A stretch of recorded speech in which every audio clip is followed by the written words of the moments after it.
With our back-breaking workloads nowadays, all of us are trying to learn how to multitask. But surprisingly, most major companies are going the opposite way. Major conglomerates are now splitting up so that they can better focus on one area of business and increase efficiency.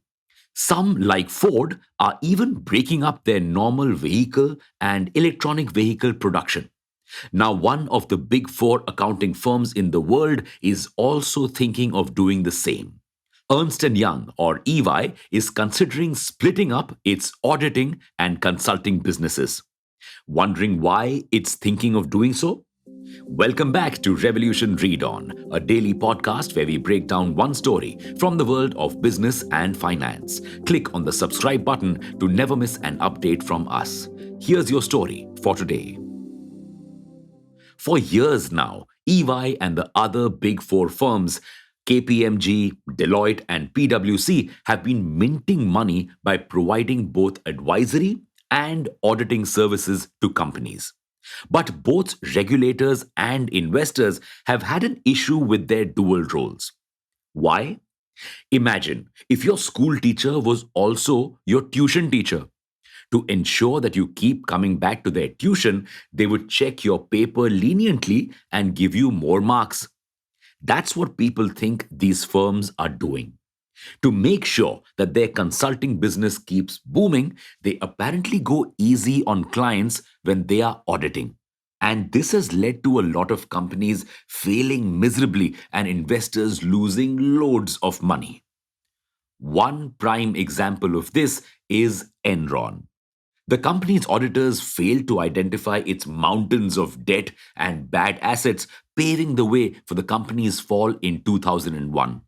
Its share price went from $90.75 at its peak to 26 cents at bankruptcy. And that's when regulators decided to make it difficult for firms that audit to give advisory services to the same clients. Because of these regulations, these firms' consulting operations have become severely limited. The problem? Consulting is where the real money lies. And because of the restrictions on these firms that offer both auditing and consultancy services, many clients are now choosing to go to firms that only offer consultancy services. For instance, Accenture, which separated from the Big Five firm. Yes, originally it was Big Five. Arthur Anderson in 2000 reported a consultancy revenue of $27.3 billion, dollars, which is double that of EY's advisory sales. For EY, the situation is worse. You see, the company audits a lot of Silicon Valley firms, so it cannot really partner with them and offer digital consulting services to its other clients. And despite these regulations, which are costing these companies millions of dollars, many still don't trust these companies' auditing process. So these firms may be the top four in terms of revenue, but their eminence is slowly declining. No wonder EY is thinking of separating its auditing and consulting business. Would splitting the business help? Yes, it would, at least for the consulting business. EY would be able to attract more clients without the restrictions placed on it as an auditor. But experts doubt whether the audit side of the business would be able to survive on its own. You see, after the Enron scam was unearthed, all big four companies, except Deloitte, sold their consulting arms. But when they saw Deloitte's revenues rise because of its dual role, they once again started off their consulting business from scratch. So, separating the two arms may not be that good for business as a whole. Plus, it would take a lot of effort to actually separate the two businesses. For starters, the company would have to get the approval of regulators all over the world to separate the two businesses.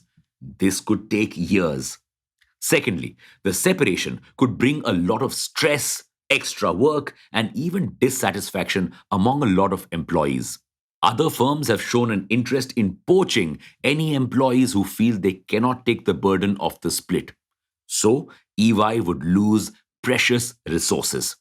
Thirdly, there's the question of how the separation will take place. Which entity will keep the EY tag? Which company will take on the existing liabilities? Should the new company go public or sell stake to a private investor? These are all increasingly difficult questions that need to be answered before EY can consider splitting. However, with regulators making auditing and consulting related rules even more strict, splitting up may pay off for EY. And moreover, it could convince other Big Four firms to do so as well. So, if EY actually goes ahead with the separation plan, it could be the end of the Big Four as we know them. However, EY's CEO has claimed that the splitting up plan is not final and the firm was only considering its strategic options. Only time will tell if EY will actually go through with its plan and change the accounting industry as we know it. Well, that's your story for today. Thanks for listening in. Make sure to follow this podcast if you aren't already. We'll be back tomorrow.